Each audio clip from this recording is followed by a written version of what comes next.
Good morning. It's Monday, August 13th, 2018. And we begin a new study this week. We say in the book of Ephesians, and we're going to look at chapter 5, verses 6 to 21. It's one of our readings for this coming Sunday. There's a lot of talk about what is wise and what is unwise. We see this especially in relation to the financial world. It seems that there are experts, and those experts tell us how to invest wisely.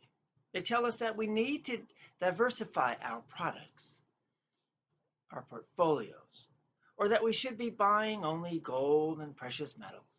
They say we should sell off our houses or we should buy more houses. You hear that we need to buy cars or that we should avoid buying cars, and the list just goes on and on.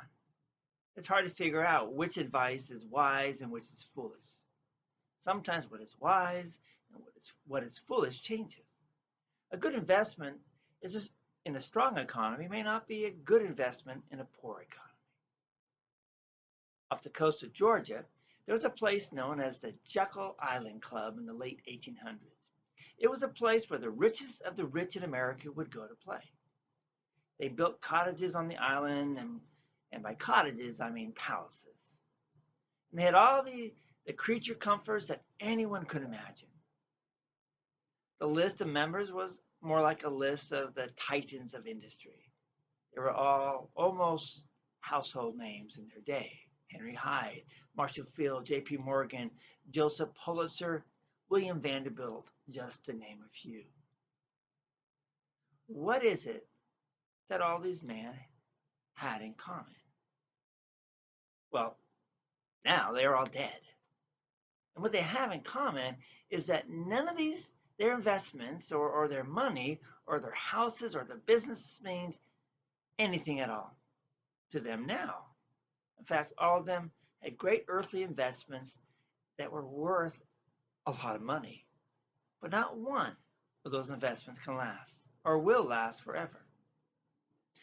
I pray that their investments in the grace of God and not just in the material world, that their investments in the grace of God, for the power of God and His Holy Spirit, led them to faith.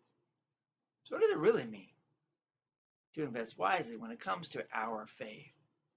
My prayer is that in our time together this week, God would use His Word to answer this question for us and to guide us and direct us to value and invest in all the things that He says are valuable and all the things that are important and worthwhile.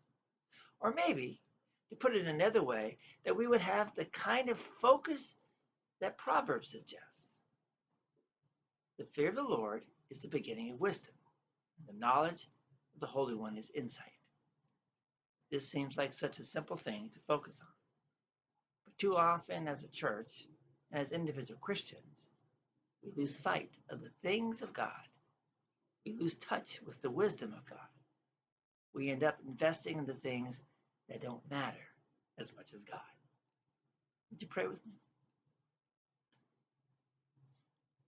Almighty God, may I never lose touch with you. May I never lose touch with your wisdom and always invest in the things that matter to you. Amen. Thanks for being with us here this morning. Pray and hope that you're able to be with us the rest of this week as we continue our study on Paul's letter to the Ephesians, chapter 5, beginning at verse 6 through verse 21. Grace, peace, and mercy to you. Go in peace. Serve the Lord.